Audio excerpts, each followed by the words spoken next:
చూడబోతున్న topic ఏంటంటే helping verbs. And helping verbs కింద 3 forms ఉన్నాయి, do, have and be. And ఈ రోజు మనం చూడబోతున్నది డూ అనే దాని గురించి. డూ అంటే ఏమన్నా ఒక యాక్షన్ ని మనం చేస్తున్నాం అన్నప్పుడు మనం డూ అనే దాన్ని ప్రయోగిస్తున్నాం. ఈ డూ కింద 3 ఫార్మ్స్ ఉన్నాయి, do, does, did. Do, does, did అని 3 ఫార్మ్స్ ఉన్నాయి డూ కింద. అండ్ ఈ 3 ఫార్మ్స్ లో డిడ్ అనేది పాస్ట్ ఫామ్. పాస్ట్ గురించి మనం మాట్లాడుతున్నప్పుడు మనం డిడ్ అనే దాన్ని యూజ్ చేయాలి. అండ్ ప్రెసెంట్ గురించి మనం మాట్లాడుతున్నప్పుడు మనం డూ లేకపోతే డస్, ఈ దాంట్లో ఏమన్నా ఒక దాన్ని మనం ప్రయోగించవచ్చు. సో ఇది ప్రెసెంట్ అండ్ డిడ్ అనేది పాస్ట్ కోసం మనం యూజ్ చేస్తున్నాం. పాస్ట్ కోసం మనం డిడ్ అనే దాన్ని యూజ్ చేస్తున్నాం. డూ, డస్ మనం ప్రెసెంట్ టెన్స్ లో ప్రయోగిస్తున్నాం.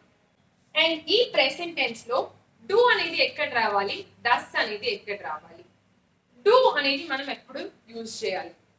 ఇప్పుడు సింగులర్ అంటే ఒక దాని గురించి మనం మాట్లాడుతున్న దాన్ని మనం సింగులర్ అంటాము. ప్లూరల్ అంటే వన్ కన్నా చాలా ఉన్న థింగ్స్ అంటే 2, 3 అనే దాన్ని మనం ప్లూరల్ అంటాము.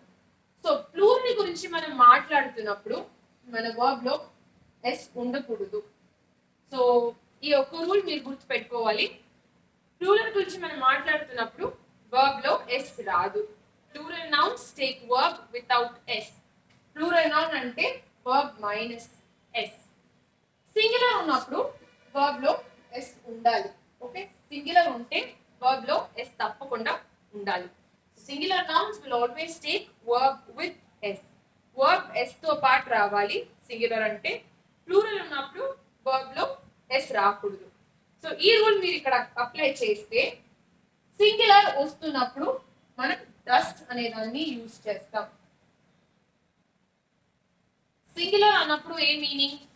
He, she, it and names of individuals. Names of individuals అన్నప్పుడు ఒక నేమ్ గురించి మనం మాట్లాడుతున్నప్పుడు లేకపోతే ఒక ప్లేస్ గురించి మనం మాట్లాడుతున్నప్పుడు అది సింగులర్ అంటాము.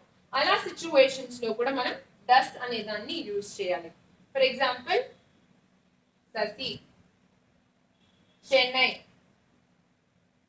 ఇలా మనం సింగులర్ గురించి మనం మాట్లాడుతున్నప్పుడు మనం డస్ అనే దాన్ని యూజ్ చేయాలి. డూ అనే దాన్ని మనం ఎక్కడ యూజ్ చేయాలి? డూ అనేది మనం ప్లూరల్ ఫార్మ్స్ లో, అన్ని ప్లూరల్స్ తో పాటు మనం డూ అనే దాన్ని యూజ్ చేయాలి. For example we, you, they and I. ఐతో పాటు కూడా మనం డూ అనే దాన్ని యూజ్ చేయాలి. ఐ అనేది సింగులర్ కానీ ఐ అనేది ఒక ఎక్సెప్షన్. ఐతో పాటు కూడా మనం డూ అనే దాన్ని ప్రయోగించాలి. సో ఇది డూ, డస్, డిడ్ అనేది. ఈ రూల్ గుర్తుపెట్టుకోండి. అన్ని వర్బ్స్ కి ఈ రూల్ మనం అప్లై చేయాలి. అన్ని సెంటెన్సెస్ లో ఉన్న సబ్జెక్ట్ వర్బ్ అగ్రిమెంట్ కి మనం ఈ రూల్ ని అప్లై చేయాలి. సింగులర్ ఉంటే వర్బ్ లో ఎస్ ఉంటుంది, ప్లూరల్ ఉంటే వర్బ్ లో ఎస్ రాదు అంటే. Okay, is this clear?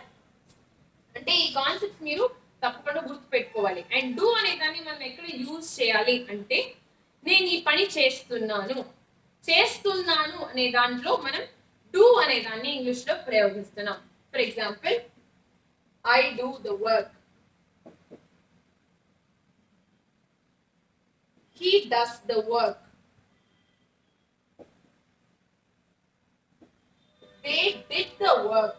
చేశారు అంటే did, they did the work అని మనం యూజ్ చేయవచ్చు. సో డూ అనేది ఐ అండ్ ఆల్ ప్లూరల్స్ తో పాటు వస్తుంది ప్రెసెంట్ టెన్స్ లో. డస్ అనేది అన్ని సింగులర్స్ తో పాటు వస్తుంది. అండ్ డిడ్ అనేది పాస్ట్ ఫామ్ లో వస్తుంది, ఇర్రెస్పెక్టివ్ ఆఫ్ ద నౌన్. ఇక్కడ ఏ నౌన్ ఉంటే అది అక్కర్లేదు, ఎందుకంటే పాస్ట్ అంటే ఇక్కడ డిడ్ మాత్రమే వస్తుంది. సరేనా?